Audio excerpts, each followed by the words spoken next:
4 scoops of ice cream, 2 ounces of hot strong brewed coffee, and 4 ounces of Guinness Stout. Okay. Step 1, put these in the freezer. Step 2 is brew your coffee. Step 3, 4 scoops of coffee. Balls.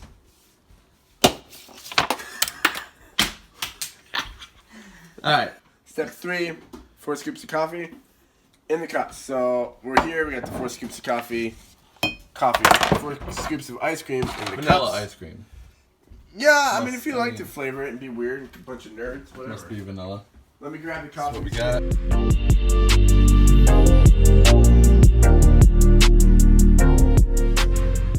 Cup of freshly hot brewed coffee in the cup.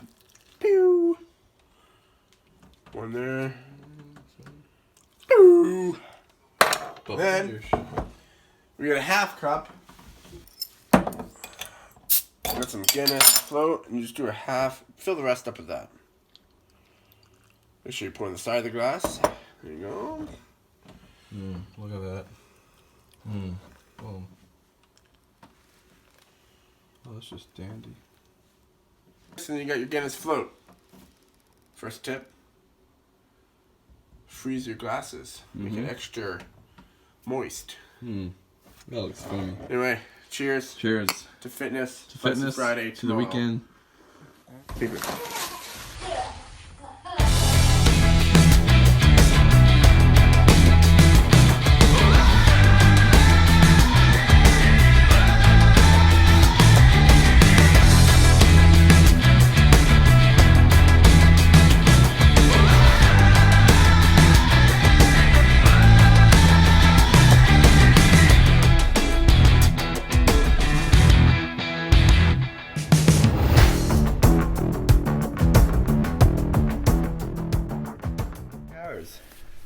What's going on, guys? 2 hours. What's up? This week, Flexi episodes, the Flex show. I don't know. It's not really Fridays anymore. We're just kind of doing it whenever, random. Whenever it works out. I think we were going to try and still post the word Friday. Yeah, but it's So like it's Flexi Friday. everyday Flex, so. So we're going to post them whenever. Anyway, this is our second myth of the series. The series myth. Busting some fitness and health myths. Debunking them. And, Pooping on them. I wouldn't go that far, but... Okay. So a couple weeks ago, the first one we talked about was... 2 weeks ago, and then we skipped a week because we were super busy and didn't have time to put out an episode. Was on weightlifting will... What was it on? Oh, yeah. Make you look like a bodybuilder. Yep. Make you big and bulky. Especially more geared towards women. Yep. So, haven't seen that one, go check it out. It's a big myth. Women need to lift some weights. Lift a heavy weight. And lift heavy, too. We want to lose that. It's okay to lift heavy. We want to lose the pounds. Lift some weights. Yep. Anyway, so. Myth 2. This week. In the series. Number 2 is going to be on. Give it to him. Deadlifting is bad for your back. It's going to mess it up. That's the myth. It'll destroy you. You'll actually have back pain for the rest of your life if you deadlift. Humpback whale. Just Ninja Turtle. It'll be like that. That's what it'll happen. Alright, so let's talk a little bit about this. Okay, first, disclaimer, or kind of like why the myth. Well, why you would think about disclaimer, we are not where that thought nutritionists, we are not specialists, we are not doctors, we are not chiropractors, we are not anything that has to do with anything like that. So you can't sue us. This is just our opinion. There you go. It's good. So maybe it's something where this kind of came from. This is just my thoughts. We researched a little bit about it, but again, this is all just our opinions of what we're going to share. And so experience. Take it with a grain of salt. Take out the meat and leave the bones. And so yeah, there you go. Like that? That's pretty good. That's good. So yes, deadlifting, the movement, the lift is using your legs, your arms, and your upper back, lower back as well. So Full body. It's a full body movement. So for to say that it's honing on your back and saying, oh, it's bad for your back, I can see where that can come from. Because when you're lifting heavy, especially if you're not experienced, and you do a lot of reps, especially even for those that have done deadlifting in a while, I experienced this as well before in the future or in the past, that when you do a lot of reps too, that you start feeling it in your back because there is muscle in your lower back. Ding dong. So Ding dong. there you Don't go. be such a ding dong. That's a no-brainer. And a lot of times I don't think we realize that, or like it's easy to be like focused on, oh, I got bicep muscles and chest muscles and calf muscles, but like lower back muscle, like you don't really think about, that's the part that you need to be exercising, but it is. And so if you haven't done deadlifts in a while or at all before, yes, you could start feeling it in your lower back, but that does not mean it is bad for your back. No. Reality is, any movement that you do can cause an injury if done wrong. That's that's kind of what it comes down to. Mm-hmm. The other reality is that most people think that deadlifting is bad for your back, because most people do it wrong, which then causes an injury, which then gives them the ability to think deadlifting is bad for my back because every time I do it, I have back pain in the morning. Right. Which, you know how they can come with that conclusion, which is fine. Right. But not true. So the other thing too I wanted to mention is that I've been working out for quite a while, a number of years, but I never really lifted heavy deadlifting or even squat for that matter. And when I just like training muscles, you start getting fatigued, you start feeling like a burn, whatever. If you're doing bicep curls or whatever, like that's just a natural part of working out. But my lower back, I always felt like if I felt that, it was like, oh, that's not good. Like there's kind of that pain or that tension there. And that doesn't necessarily mean it's a pain that's not good, right? It's just like muscle fatigue. Like you're working that muscle just like your lower back has muscle, just like your bicep does, your whole body. So like it's okay to feel fatigued in that area. Now the way it can go wrong is if your core is not super tight, if you're not having a straight and neutral spine, like you're rounding your back, all that kind of things, all those things play into it. And there you can really injure your spine. And that's where I think not just deadlifting, but any kind of lift can be bad. Where you're doing a certain movement and your spine is not in a neutral state, right? So if your chest is collapsing, all that kind of thing. And you can do that even in doing a certain machine too. If you're at a gym and you're doing a machine or a chest press or something or whatever, or a row, like a rear row, like you still could have that same concept where your chest is collapsing, you're not keeping that straight spine, a neutral spine. So it's not even necessarily focusing on deadlifting and all the different barbell lifts. It can even be a machine. Like it's just a rule of thumb that when you're doing a movement with your neutral spine not in the right state, like your spine is not straight, like you have a potential to injure yourself. Yeah, keep that core tight. And so don't let it snap in half. That's just where we're at. So and you can thoughts. You can strengthen your spine with. So technically, you're not strengthening your spine by deadlifting. To be strengthening the muscles around your spine, which will help pain. I've heard numerous stories. I have friends that have back pain. Doctors told them that they're going to need back surgery. Started going to the gym. Started weightlifting, deadlifting, and he's like deadlifting over 300 pounds and has no back pain because of that consistency. And he didn't pull 300 pounds right away. Right. Consistency of back, of deadlifting over and over and over. Over and over will build up your muscles around your spine, therefore taking away that pain that you continuously have. And we're not saying that deadlifting is going to fix your back pain. That's not what we're saying. What we're saying is don't be afraid of deadlifts, because if you hurt yourself in the past, if you have hurt yourself in the past because of deadlifts, ask a professional to help you with your deadlifting form. Don't stop doing it altogether. Right. If we stopped doing something altogether every time we got hurt, this world would have never progressed in anything. Just because it hurts doesn't mean we should stop doing it. It means we should probably find out how to do it right and correct. Right. It's a good word. It's a good word.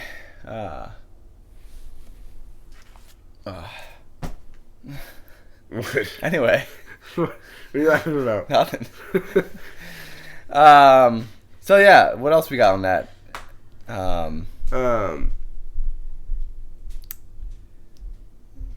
Let's see. I had something here I wanted to share. Just gotta find it again. And it goes again with too of like just anything in life. Just progression is important. Like progression, consistency. Like slowly building up your strength and be versatile, right? So like be very changing up and do a lot of different dynamics of lifts to help strengthen that back and give you a variety of movements instead of just doing deadlifts, instead of just doing like bench press or like, you know, the same thing day in, day out. Like all that different dynamics of lifts and gymnastics and aerobic stuff, like it's going to help you be overall healthier and be a more fit person. So shout out to CrossFit. So there you go. You get all 5 aspects in one. So give it a shot. So this study was back in 2015. They did a study, 3-month duration, and pretty much what they did. So it's like the comprehensive pain management course did it. Anyway, it pretty much did more of your conditioning lifts, so like deadlifts, squats, goblet squats, those types of things, instead of their 2-pound ankle weights that they had for a while. And they started doing these weight lifting things to see what would happen different, and they saw significant improvements in fatty infiltrate of the lumbar muscles, a 72% decrease in pain, scoring 76 improves in disability measurements and increases in quality of life assessments.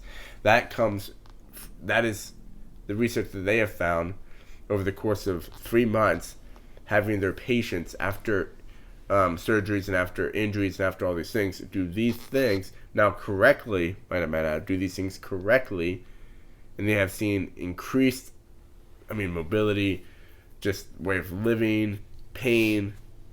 Think about it. Anytime you strengthen a muscle around a bone, it's going to get better.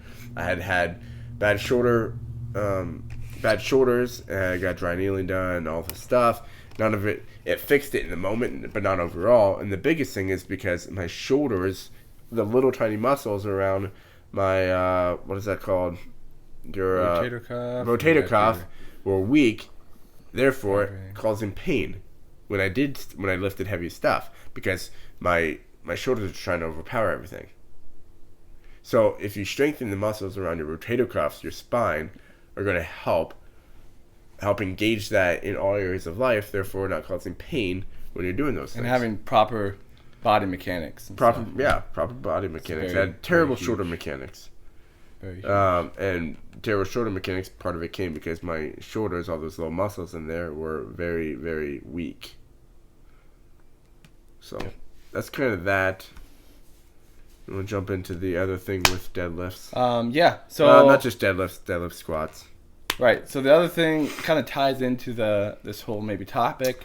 And might I add that this will be a thing that Joel and I actually kind of stand on 2 different, a little different on this subject. Mm-hmm. But we're going to dive into it and you can decide for yourself. Yep. Take it with a grain of salt. Like, research yourself and just try it for a couple weeks. See how it goes, you know. Anyway, so what we're kind of talking about, tying in with deadlifting is bad for your back, is the whole idea of wearing a weight belt when you do certain lifts. Majority of deadlifts, squatting, clean and jerk, snatches, all the Olympic lifts, all that kind of thing, Is it good? Is it bad? Why do you do it? What's the benefits of using it? Can it hurt you in the overall long-term health of your body? Can it help you in your core development? All those kind of things play into it. So we're going to kind of discuss it a little bit. We discussed it quite a few times already, but we're just going to give you our opinion and kind of just leave it at that. So go for it. Start it out. So yeah, my kind of thing Instagram is say hi to Instagram. What up? Instagram right now. Content live. Episodes coming out soon. Love you guys. So my whole take on it is, again, my opinion is that a weightlifting belt, and when I was in fitness, I never really used a weightlifting belt. I wasn't influenced by Ollie lifters, Olympic weightlifters, or CrossFit. Like, I was not influenced by any of that, so I didn't have. Which is interesting because a lot of bodybuilders wear them too. Yeah, I guess just not in the culture that you were in. My culture. Just not in the culture you were in. Okay, anyway. Right. So anyway, so that's kind of playing into it, but I feel like the weightlifting belt. So there's two different takes on it. Weightlifting belt is like said to go around your waist, around your lower back to help you engage your core, and you're squeezing pressure against that belt to help stabilize your spine, right? The other take on it is, weightlifting belt is kind of a crutch or helping you lift the weight that you otherwise wouldn't be able to do without that belt. So I guess my kind of take on it is that if I'm doing a certain lift, I'm doing a certain weight, and I'm at a certain percentage of my max or something, and I'm using good form and technique, and I'm not able to lift that weight without a belt, then that's where I stand. That's where I'm at. Now, yes, there is times, and I'll side with the weightlifting belt side, is that I will put on a belt every now and then for deadlifting or something like a 1 rep max super heavy lift, but it's not something I want to rely on. It's not something I want to just always be putting on my waist and taking away from my body's natural capability of tightening my core on its own, and using proper mechanics. And I don't know, I guess I'm a more of just a purist, naturalist and purist of like, he's a purist lifter. Wrist straps and lifting straps and knee wraps and all that kind of knee sleeves or whatever, ankle supports, and yes, it can be good and it's a tool, but I never want to be relying on it. I never want to be at a point where I'm like, oh, I can get a little bit more heavier weight if I put on a belt, and I'm going to do it just because I want to get that weight. Like, yeah, I can see it if you're competing and you're in competition and like it comes down to that point, but in your overall training consistency day in, day out, like lift the bar, lift weights without the belt. Don't wear knee sleeves, don't wear wrist wraps. Like, use proper mechanics and engage your body in the right way to stabilize yourself, right. Stabilize your joints, right? And I can see if someone, like some researchers talked about, like if someone's new and they don't know how to engage your core, right? They never learned how to squeeze their abdominals, right? They were saying that a weightlifting belt can be beneficial for them, which is quite interesting for beginners. And so that can be a helpful tool to know, because you automatically feel when the belt gets tighter as you squeeze. So if you don't feel the belt getting tighter, then you're not squeezing your core, right? So it can be helpful in that way, but again, it's just a tool, right? Use it as a tool. Don't use it as, don't rely on it as a pair of shorts that you always wear, or a pair of shoes. Like, it's just something that this is what I always do when I do lifts. So yeah, that's kind of some of my thoughts. Maybe I'll have some more as we go on. Maybe Kel will share, and yeah, hopefully that made sense. No, Anyway, no making sense sucks. So come at me. my thing is okay. Look at strongman. I just watched Mr. Thor. I forget his actual name over in Iceland. He just deadlifted 1,000 pounds, 1,053 pounds deadlifted. So in my brain, I'm like, okay, he uses the belt all the time in his training all the time. The strongman always do. CrossFitters, they usually use it all the time in their training. And to me, it's like, okay, it doesn't look like it's making him weaker. You know what I'm saying?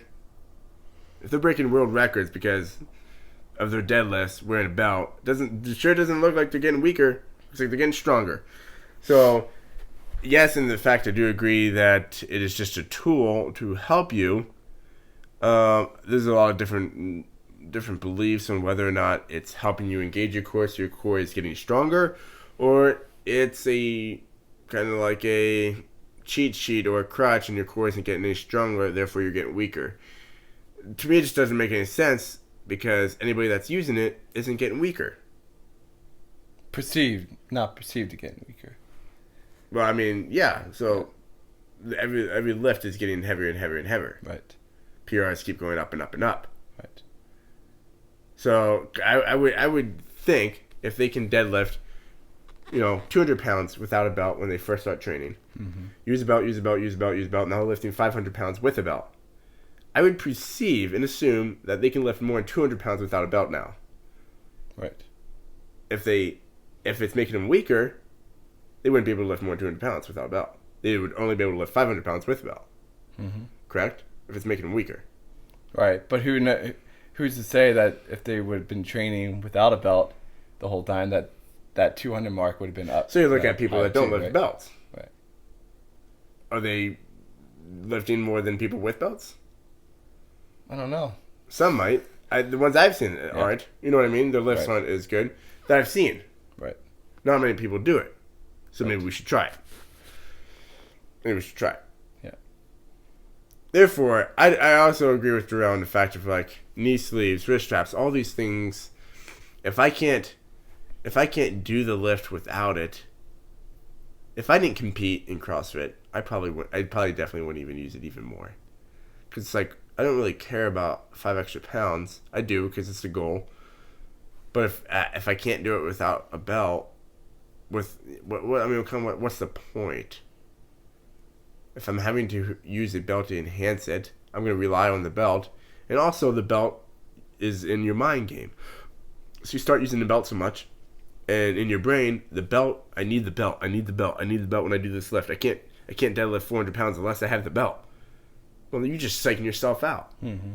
You don't even know if you could lift it without the belt. Because if you tried, you would psych yourself out and you wouldn't be able to do it. And I agree with Darrell on the fact of like I want to be in such a stable place of mind, emotional, spiritually, and physically to where I don't need extra things, enhancements, to make me be able to do something. Mm-hmm. So I'm like an 80-20 guy. I'm 80% don't use the belt, 20% use the belt. I use the belt pretty much only for maxes, for 1 rep maxes. A few other times I'll use it here and there if I'm struggling to keep my form or struggling to get a lift. It's just a hard day. I'll put it on. But for the most part, I try and keep my lifts without the weight belt. Right. And I don't use knee sleeves, wrist wraps, grips. I don't use any of that stuff.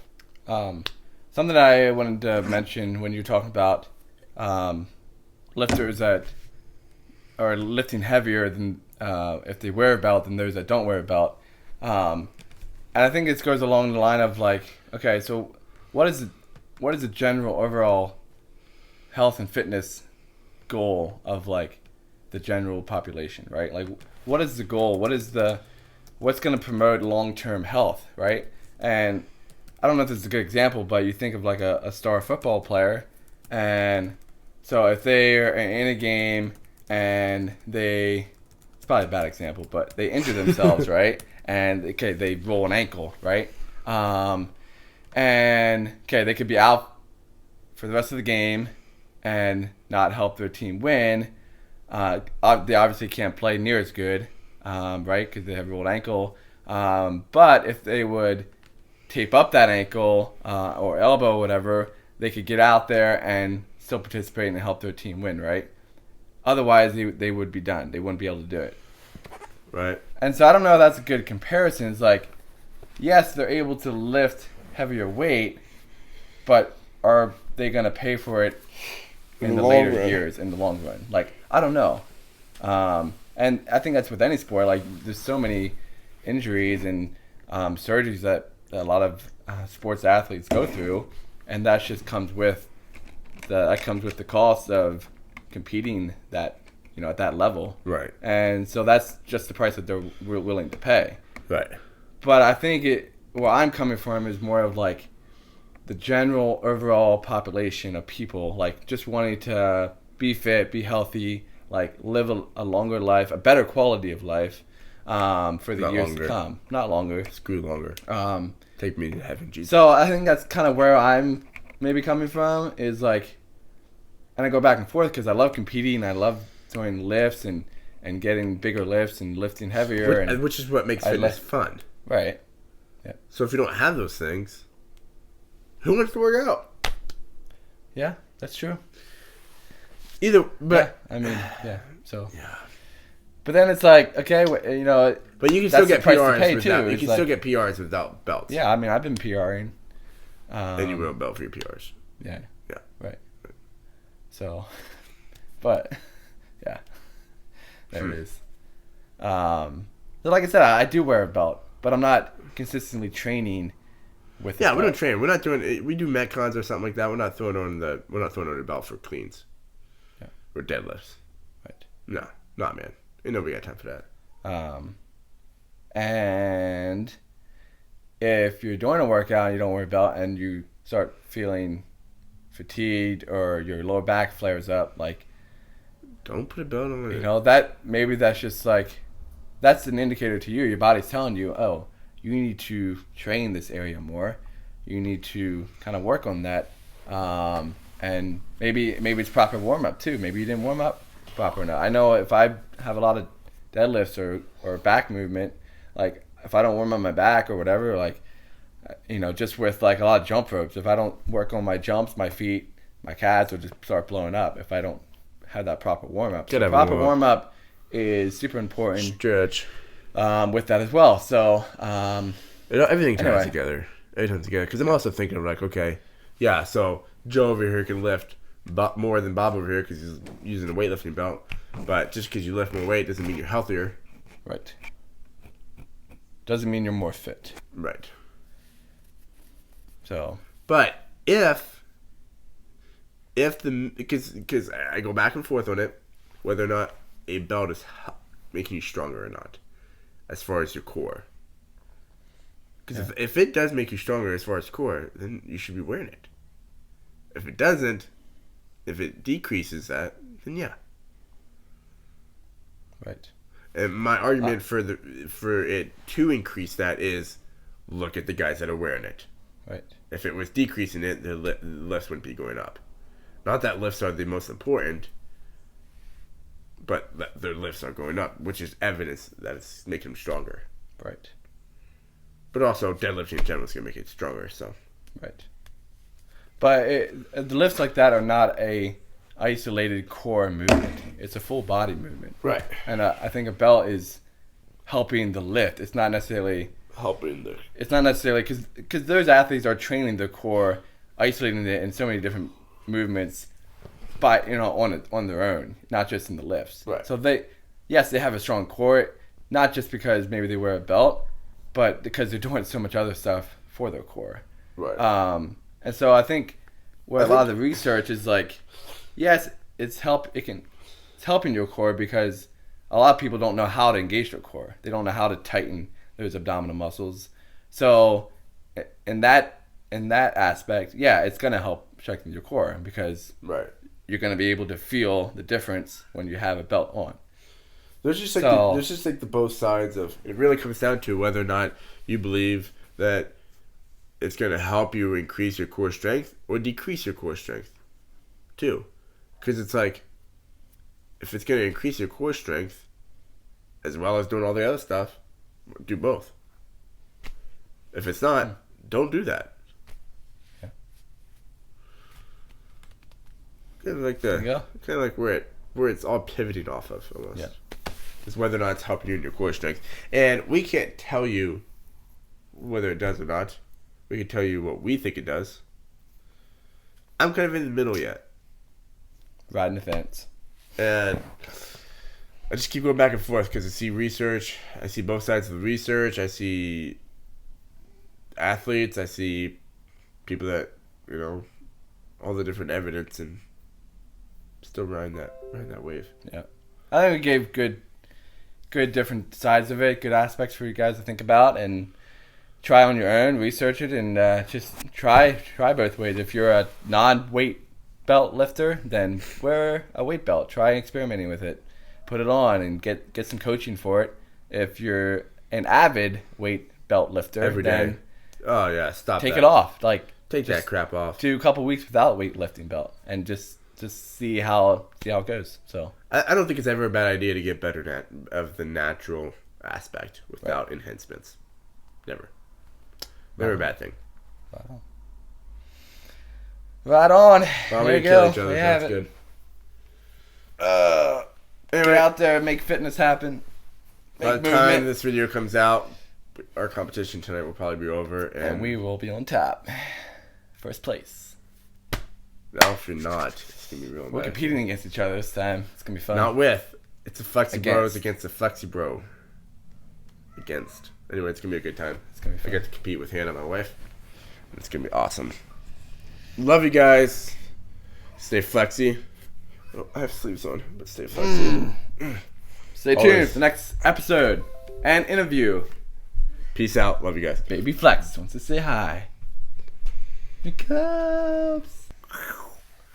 Burp. Woo, woo, woo, woo, woo, woo. He doesn't care. Fitness.